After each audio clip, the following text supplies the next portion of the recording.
cinemaplusnews.com.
தகடு அவருடைய trailer songs நல்லா இருந்தது.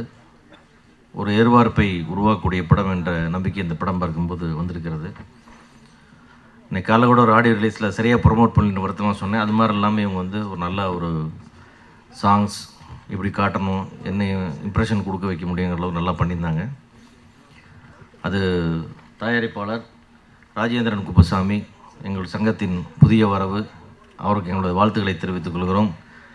அவர் இந்த படத்தை வியாபார ரீதியிலும் வெற்றியடைய வேண்டும் என்பது எங்களுடைய விருப்பம். நிச்சயம் நடைபெறும் என்று நினைக்கிறேன்.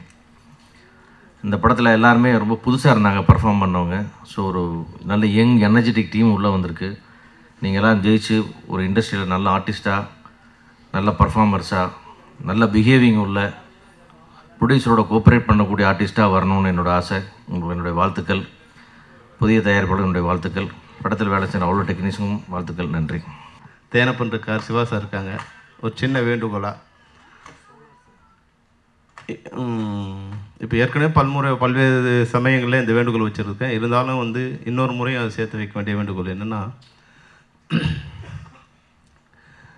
திரைப்படத்துறை தன்னுடைய பரிமாணத்தை மாற்றிக்கொள்ளும்போது வர்த்தக ரீதியாக நம்ம கூட சில விஷயங்களை வந்து மாற்ற வேண்டிய அவசியம் இருக்குது. முன்ன மாதிரி வந்து தியேட்டருக்கு வந்து படம் பார்க்குற ஆடியன்ஸ் கம்மியாக இருக்கும்போது வீடு தேடி ஆடியன்ஸை கொண்டு போக வேண்டிய, இப்போ எல்லாருமே வந்து வீடு ஹோம் டெலிவரி பண்ணுற விஷயம் ஆகிடுச்சு. ஹோமில் ஃப்ளிப்கார்ட்லேருந்து, அமேசான்லேருந்து, பன்னாட்டு நிறுவனங்கள் கூட பொருளை வந்து வீட்டுக்கு கொண்டு வந்து சேர்க்க வேண்டிய ஒரு நிர்பந்தத்துக்கு வந்துடுச்சு. ஏன்னா இங்கே வந்து சப்ளைஸ் நிறைய பேர் இருக்காங்க. தமிழ் திரைப்படத்துறை கூட வந்து ஒரு 100-150 படங்கள் இருந்தால் அதுக்கு ஒரு டிமாண்ட் இருந்துகிட்டே இருக்கும். ஆனால் இப்போ வந்து ஒரு 300-350 படங்கள் தயாராக இருக்கிறதால சப்ளை அதிகமாகிட்டு இப்போ டிமாண்ட் கம்மியாகிடுச்சு.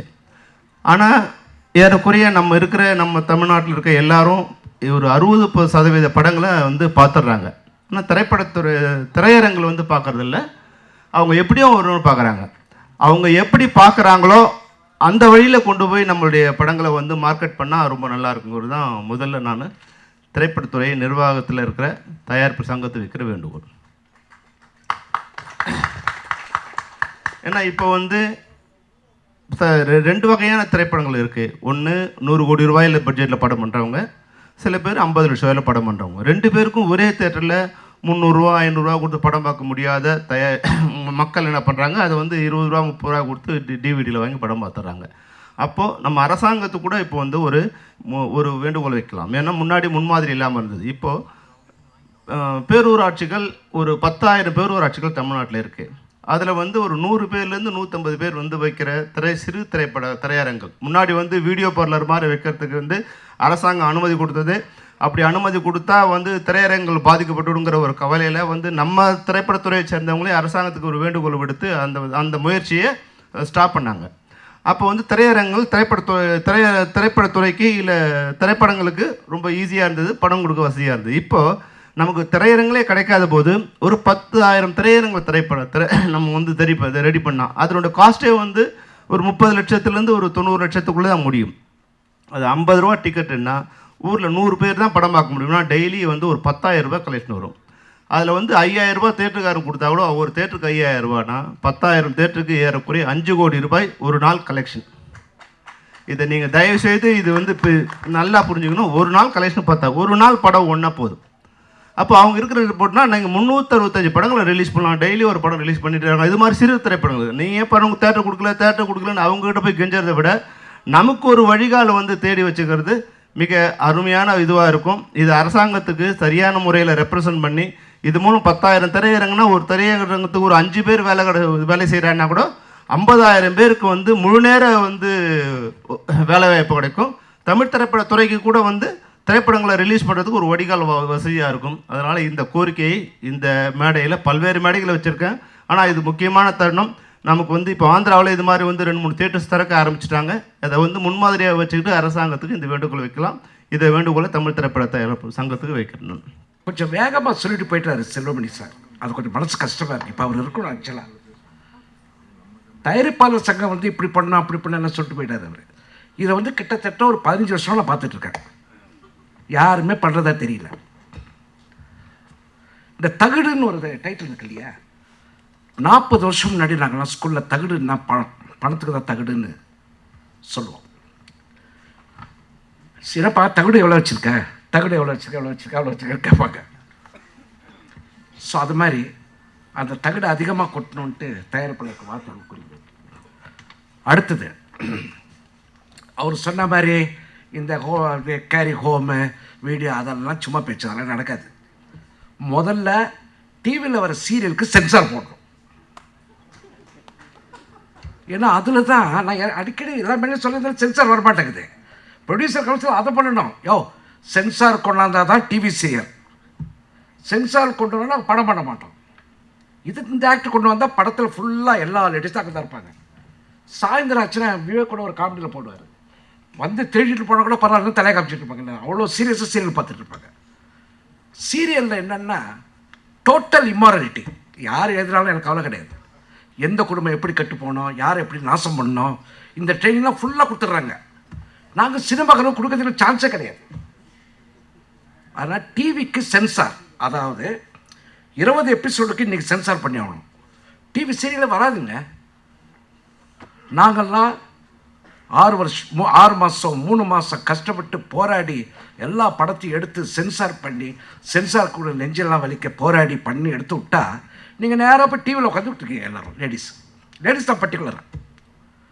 ஆனால் ஜென்ஸ் இன்றைக்கி சொல்கிறேன், நல்ல படங்கள் வந்தால், தரமான படங்கள் வந்தால் இன்றைக்கும் தேட்டர் ஃபுல்லாக இருக்கும்.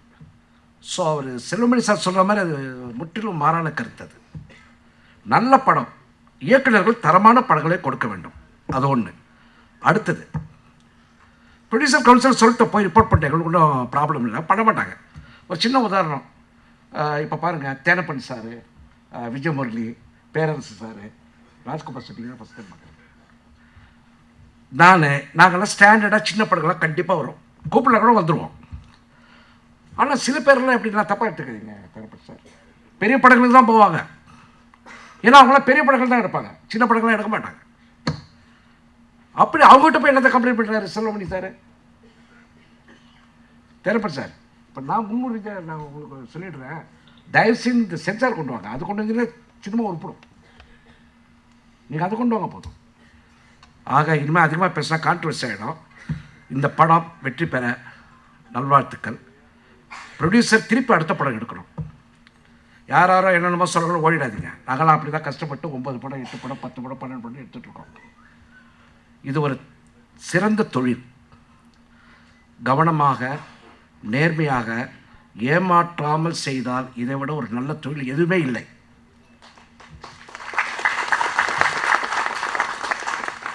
என்ன காரணம்னா, இந்த ஒரு தொழிலில் தான் உங்களுக்கு லக்ஷ்மி சரஸ்வதி ஒன்றா இருக்கும். லக்ஷ்மி பணம், சரஸ்வதி கலை, வேறு எந்த தொழிலும் கிடையாதுங்க. அதே மாதிரி இருட்டில் ஆரம்பித்து இருட்டில் தான் ரிலீஸ் பண்ணுறோம் படத்தை. கரெக்டாக அந்த காலத்தில் ஃபில்மெல்லாம் போத்திக்கிட்டு இருட்டில் தான் லோட் பண்ணுவாங்க. அதே மாதிரி தேட்டருக்கு போன பிறகு லைட் ஆஃப் பண்ண பிறகு தான் படமே ஆரம்பம். அந்த இருட்டு பண்ணுற தொற்று நாணயம் இருந்தால் அந்த இருட்டில் நம்மளாம் முன்னேறலாம். நாணயமாக இருந்தவர்கள் தான் முன்னேறி இருக்கிறார்கள். ஸோ என்னோட முழு வாழ்த்துக்கள். நன்றி, வாழ்க, வணக்கம். Thank you so much sir. TV சீரியலுக்கு வந்து சென்சாரை பண்ணணும்னு சொன்னார். அது நம்ம இங்கே ஓப்பனாக சொல்ல முடியாது. இன்றைக்கி டிவி சீரியல் நடத்துகிறது எல்லாமே கவர்மெண்ட்லேருந்து பாதி பேர் தான் நடத்துகிறாங்க. அது நம்ம வந்து இது சீரியலுக்கு தான் சொல்கிறேன்.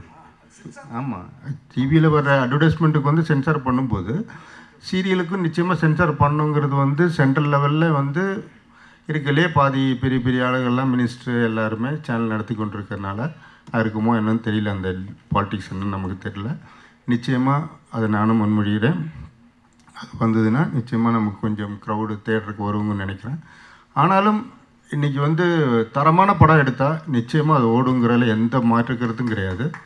அது தொழிலாக நினச்சி எடுக்கிறவங்களுக்கு இந்த சினிமா இண்டஸ்ட்ரி ஒரு காலம் கைவிடாது. அதுக்கெல்லாம் நாங்கள்லாம் ஒரு உதாரணம். சென்சார் சென்சார் பண்ணிட்டு பாருங்க. சென்சார் பண்ணிட்டு பார்த்தா சீரியலை பார்க்க முடியாது. அதாவது சீரியலில் பார்த்தீங்கன்னா 3 டயலாக்கு கன்ஃபார்ம்டாக வரும். சொல்லிடுறேன். இப்போது நான் பார்க்கல சொல்கிறது உண்மைதான். வீட்டில் ஷாப்பிங் போகிறப்போ வைஃபை நான் சொல்கிறேன், நேற்று இந்த சீரியலோட கண்டினியூ நீ உட்காந்து பார்த்துட்டு சொல்லுன்றான். இது என்ன சொல்கிறது? மொபைல் அடி சொல்லியா? இல்லை, உங்களுக்கு டைம் கிடைக்கும் போது நெட்டில் பாருங்கள். அது மாதிரி அவர் வந்து சினிமா அந்த சீரியலில் பார்த்தீங்கன்னா 3 டயலாக் கன்ஃபார்ம்டாக இருக்கும். உன்னை ஒரு கை பார்க்காம விட மாட்டேன், உன்னை கொல்லாமல் விட மாட்டேன், பழி வாங்காமல் விட மாட்டேன். இந்த டயலாக்கு ஆர்டிஸ்ட் மாற்றி மாற்றி எல்லா சீரியலும் பேசுவாங்க. அதை தான் நம்ம மக்களும் உட்காந்து பார்த்துட்ருக்குறாங்க. இந்த டயலாக் இல்லாமல் எந்த சீரியலும் எடுக்க முடியாது. அது ஒரு பக்கம் இருக்கட்டும். படைப்பாளிகளை வந்து கொஞ்சம் மதிக்கணும் அப்படின்னு வந்து செல்வமணி சார் சொன்னார். படைப்பாளிகளுக்கு முதல்ல ஆதரவு கரம் நீட்டியதே எங்கள் பிஎல் தேனப்பன் தான். அப்புறம் சின்ன படம் பெரிய படம்னு பிரித்து பேசுகிறாங்க. எதுவுமே ஆஃப்டர் ரிலீஸ் தான் பெரிய படமா சின்ன படமான்றது. பெரிய படம்னு நினைக்கிற படங்கள்லாம் வந்து முன்னெல்லாம் டப்பாக்குள்ளே போதுங்கிறோம், இப்போ நெட்டுக்குள்ளே போயிடுது. சின்ன படம்னு நினைக்கிறது ஆஃப்டர் ரிலீஸ் நல்லா பெருசாக ஓடிடுது. ஸோ பெரிய படம் சின்ன படங்கிறத ஆஃப்டர் ரிலீஸ் முடிவு பண்ணிக்கலாம். ஆனால் சின்ன படங்களுக்கு திரையரங்கு கிடைக்கணுங்கிறதுக்கு ஒரு நல்ல ஒரு ஐடியா கொடுத்துட்டு போயிருக்கார் செல்வமணி சார். அதை வந்து எல்லோரும் உட்காந்து கன்சிடர் பண்ணணும். ஏன்னா அது நான் ஒன்லி ப்ரொடியூசர் கவுன்சில் பண்ண முடியாது, சினிமாவில் இருக்க எல்லா செக்டரை சேர்ந்து தான் பண்ணணும்.